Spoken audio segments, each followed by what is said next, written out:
What are some tricks in bed that everyone should know? If you have a fan on low, even if it's not pointed at you, it can create the kind of noise that prevents you from hearing every little house click and thing happening outside. I can't sleep without a fan. It saved me from my neighbor's noises. Apartment complex. Good advice. I live in the country, so there's pretty much nothing to hear except crickets, a mouse fart, and the random grumblings of my dog as he's dreaming. I definitely sleep with a fan on low. It's like a little kid's comfort blankie. Can't sleep without it. Change your bed sheets. Having a clean bed sheet really changes the ambience and put your thermostat down a few degrees. Especially after shaving your legs. Oh, that's so nice, isn't it? For some reason it's even better if you can hang your sheets outside to dry on a cold, windy, full day. You have to use Downy in the wash though. Otherwise it's like sleeping between sheets of plywood. When it comes to pillows, quality is more important than quantity. Also, don't sleep in your daywear. Tuck the most inaccessible corner first when changing the sheets. Absolutely, if you're not one of those fancy people with a bed in the middle of a wall, always do the corner first. The corner is always the toughest, and no one likes doing that awkward belly flop push, stretch and tuck whale movement after the other 3 corners are locked and loaded. No one likes doing that awkward belly flop push, stretch and tuck whale movement after the other 3 corners are locked and loaded. I'm happy to see that this is a shared human lesson. Be careful if you make the jump to a king size bed. There's no going back. Everything else sucks. Journal. Date unknown. I fear I may never see my wife again. It seems like an age ago that I said goodnight. As we crawled into our new king size bed, I rolled over to give her a kiss, but she was lost to me in a veritable desert of sheets. And so I began my journey across the inner spring wasteland. I find no comfort since my comforter went missing. I have lost sight of my pillow 2 years hence, and the madness has begun to set in. But this day I find a break in the monotonous journey. I have discovered a lost civilization comprising of the ancestors of our terriers, who have recognized me as some kind of deity, no doubt due to stories passed down through generations. Dear God, how long have I been out here? Searching?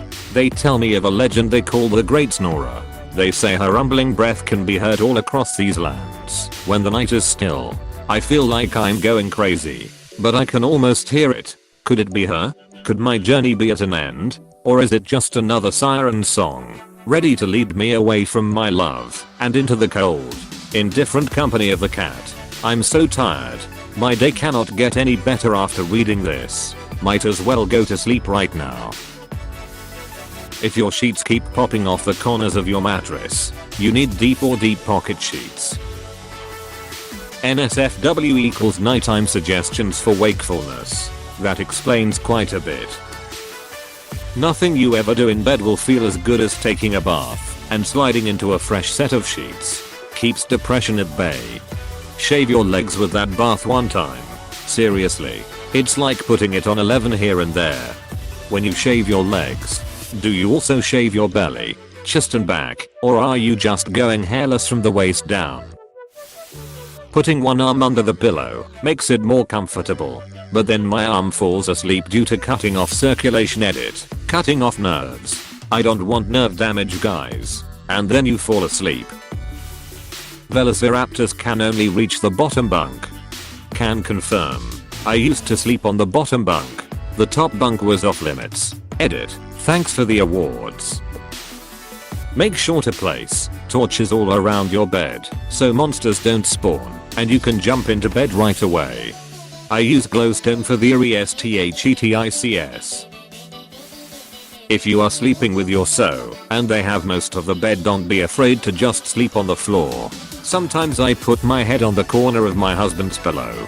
To take it back, he puts his hand on my head to stabilize and quickly yanks the pillow. Somehow we missed the just sleep on the floor stage.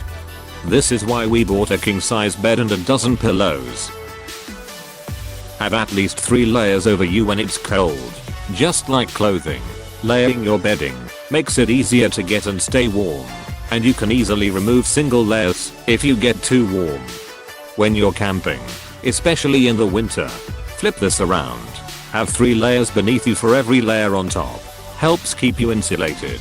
Oh, and don't use a cot when winter camping, because the cold air gets underneath you too and negates your layers. The X-blanket layer underneath was a life-changing sleeping experience in a tent.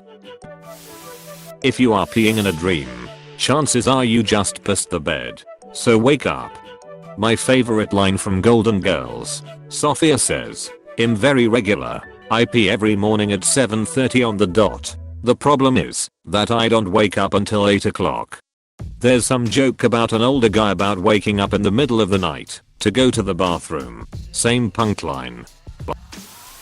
Buy a comforter one size bigger than your bed. For example, if you have a queen size bed, get a king size comforter. Edit, since a lot of you are asking and the answer got buried. If you have a king, then the next size up is Wyoming king followed by Alaska king. After that, go make your own damn blanket. Also, if you sleep with someone else, buy 2 blankets. It will make an incredible difference in the quality of your sleep. Why? So I can sleep with neither of 2_ options, because she somehow managed to cocoon herself in both.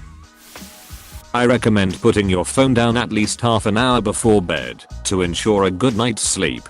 Like that's ever gonna happen. PSHHH, work won't be too bad tomorrow, I can stay on it another 20 minutes. Negotiate the level of white noise in your bedroom before committing to sleeping together. I made a bad bargain and 17 years later I'm still paying for this mistake. Eater, we've talked about it, and this is a hill he is willing to die on, and I'm not. I love sleeping in the same room more than I hate the fan. Even though I do hate the fan, compromising on the issues that are more important to your partner is what gets you to 17 years, I guess. The even more ridiculous part is that the dogs that sleep in our room are now trained to like it. So sometimes when he is gone and I try to sleep in silence, the dogs will lay in front of the fan and growl and bark until I turn it on because they like the noise and the wind in their hair. And I'm a pushover and turn it on for them because I love my puppies even more than I love silence. What is it? A white noise machine? TV? Talk radio? Orangutan tied to a karaoke machine? The suspense. A big ass box fan. I hate it so much. Eventually they die, but he just has backups. When he is out of town I relish the silence. You tend to sleep better when the room is a bit colder than normal. Put your thermostat down a few degrees. Not only will you sleep better, but you'll save on heating bills in the wintertime if you live in a colder climate. If you fall backwards onto the bed and lift your legs, you can turn the momentum into a little backwards roll, which looks pretty cool. I just tried this and I fell on my ass. I've done this in the past and rolled off the bed. Don't eat crackers in bed. I wouldn't kick you out of bed for eating crackers. That's the comment I was looking for. Lol. If you have large thighs and sleep on your side, get a pillow for your knees. It will support them better and the guys prevent crushing your bits. Heads work fairly well in the place of a pillow, or at least that's what my ex said. Well, this is officially my top comment. Does the head need to be attached to a body? If you make your twin beds into bunk beds, there is so much room for activities, like practicing karate in the garage. Oh hell yeah. If you get rid of the bed frame and set it on the floor, it prevents the monsters from hiding under it for extra bedroom safety. However, this does make it more likely a cockroach will climb on you as you sleep. When I went to Indonesia on business, I took a nap. When we got to the hotel, it was dark when my boss knocked on the door to rouse me for dinner. I turned on the light and there were a bunch of cockroaches on the floor. I screamed like a girl and told him I wanted to stay somewhere else. He told me they don't crawl up the feet of the bed. I believed him. The ducking liar. We did end up moving to a cockroach-free place a day later. Edit. Indonesia is an awesome, gorgeous country with fabulous, friendly people. Went there for 2 weeks vacation a couple of years ago. Stayed in a better class of hotel. Food was so delicious and cheap. If your mattress is old and starting to feel uncomfortable, instead of replacing it, Buy a $100 mattress topper. It can make your mattress feel new again and give you a few more years of use before you need to replace it. Switching the direction you lay in the bed makes it feel like a new bed. And if you sleep in a big bed alone, switch sides every once in a while, or sleep in the middle. Sometimes your brain is conditioned to think you have less room than you really do. If you sleep in a big bed all alone, make sure to spread your arms and legs and take as much space as possible to keep the ghosts from joining you in bed.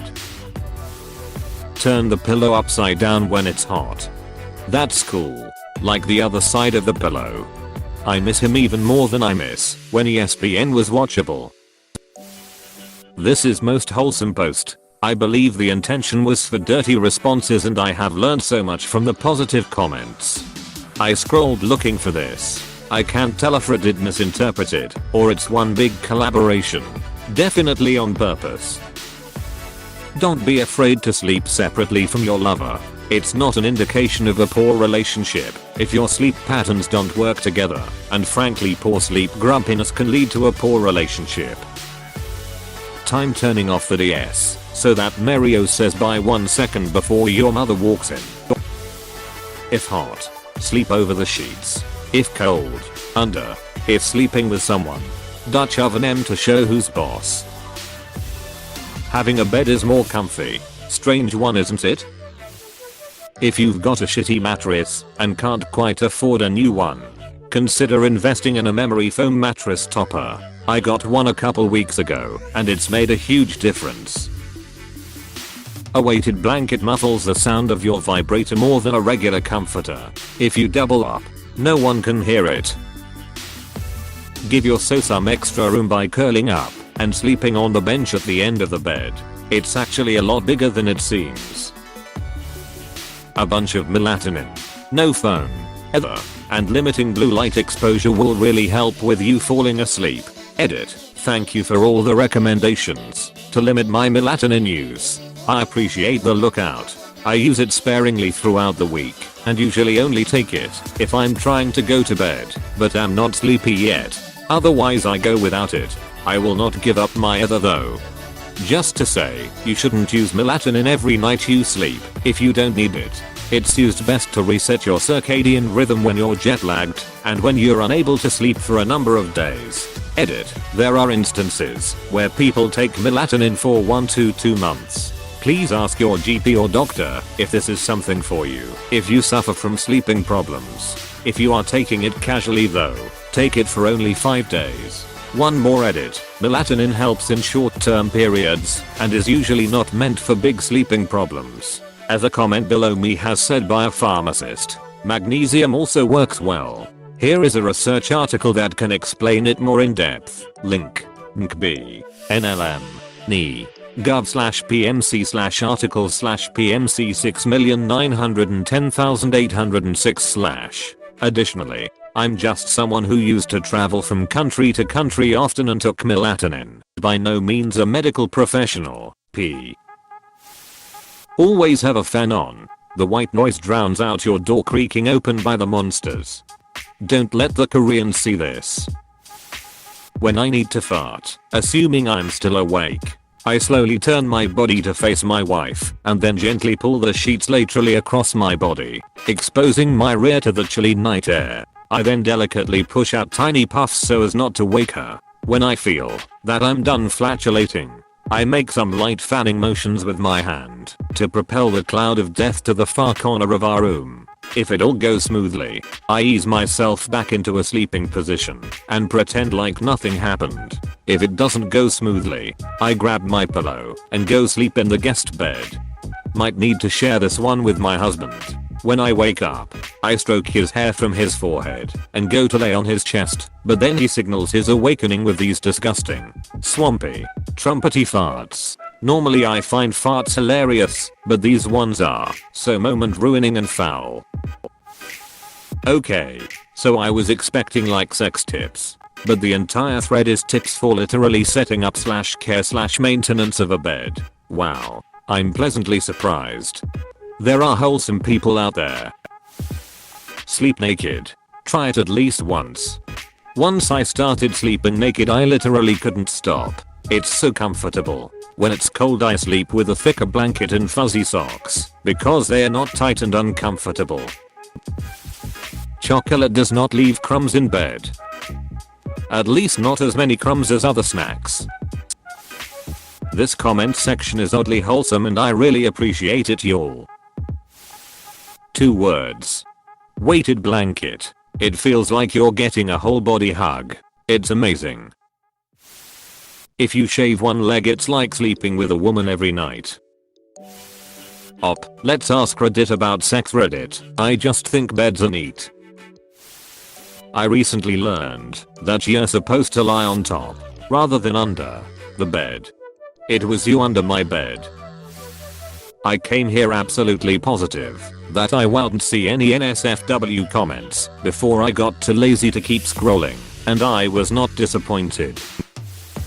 Lubrication, especially on the joints and wheels of a metal bed frame to stop them from squeaking when trying to get comfortable when you sleep. If you are too scared of the monsters, so you completely cover yourself in your blanket, then end up getting too hot or need more air, you would probably make a little gap around where your face is. Put it near your mouth. But make sure to never, ever, look out of that hole, because if you do, oh man, just thinking about it, the monsters will be looking through. If you can't see them, they can't see you.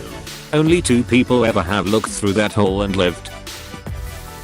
Bring a second cover for when she steals yours. I know this is hard for a lot of people, but make your bed for sleeping. People who watch TV, play games, look at their phone, etc will typically have a much harder time falling asleep than people who use it for sleeping only. When sleeping is all your bed is used for, you train your brain to think, oh, now I'm in bed, so that means it's time to sleep. All other distractions make it harder. For good circulation and to prevent blood clots in the legs, it's wise to do approximately 2 minutes of vigorous air cycling upon first laying down, like as fast as your legs can go. Don't forget to support your lower back to avoid injuring a bedmate or innocent passerby. It helps to scream everybody out my way before you really pick up the pace. Relax and ride out sleep paralysis. To lose it, don't struggle. Covering up with more blankets while sleeping traps more body heat and keeps you warmer. It's more effective than sleeping with pajamas. Hey, thanks for watching, and don't forget to subscribe.